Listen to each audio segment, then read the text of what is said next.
Bienvenue dans votre Sri, grand savant.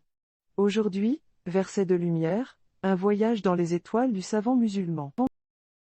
Il était une fois, lorsque la fraîcheur du crépuscule enveloppait la terre et que le silence régnait, une lumière unique brillait dans la ville de Bagdad. Cette lumière provenait d'une étoile, non pas celle qui scintillait dans le ciel nocturne, mais celle qui brillait sur terre, un savant musulman nommé Abu Ja'far Mohammad ibn Musa al-Khwarizmi. C'était au IXe siècle, à l'âge d'or de la civilisation islamique. Bagdad était le centre florissant de la culture, de la science et de la philosophie. C'était un moment où les musulmans étaient des pionniers de la connaissance, explorant de nouveaux sommets de la sagesse. Mais Al-Khwarizmi n'était pas un savant ordinaire.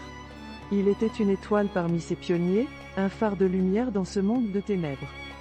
Le savant Al-Khwarizmi était un mathématicien, un astronome et un géographe.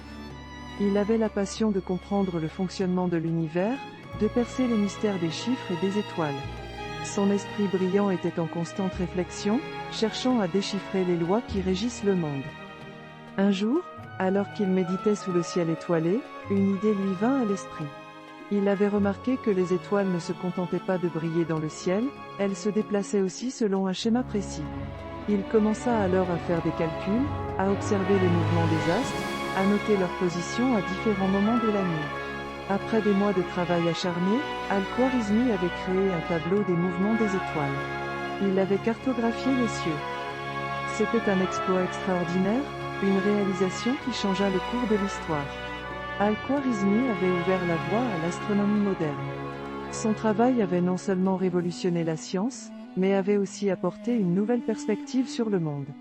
Il avait montré que l'univers était un système ordonné, une création divine qui obéissait à des lois précises.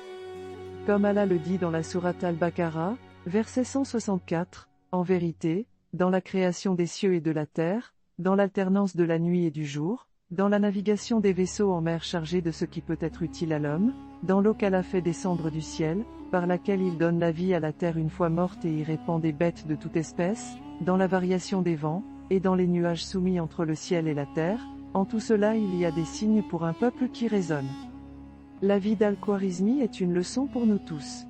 Il nous rappelle que la quête de la connaissance est une voie vers la compréhension de notre Créateur. Il nous montre que la science n'est pas en contradiction avec la foi, mais qu'elle peut être un moyen de l'approfondir. Il nous enseigne que le monde est un livre ouvert, rempli de signes divins, qui attendent d'être lus par ceux qui ont les yeux pour voir. Al-Khwarizmi était un homme de foi, un homme de science, un homme qui avait consacré sa vie à la recherche de la vérité. Il était une étoile qui brillait dans le ciel de la connaissance, illuminant le chemin pour ceux qui venaient après lui. Son héritage perdure à ce jour, un témoignage éternel de sa passion pour la connaissance et son dévouement à Allah. Évoquons son histoire avec gratitude, et souvenons-nous de lui comme d'une source d'inspiration.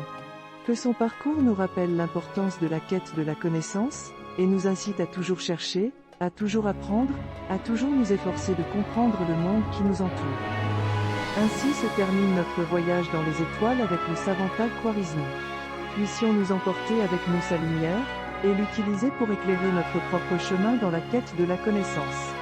Puissions-nous également être des étoiles de lumière dans notre propre droit, éclairant le chemin pour ceux qui viennent après nous. Car telle est la voie du savant, telle est la voie du croyant, telle est la voie de l'islam.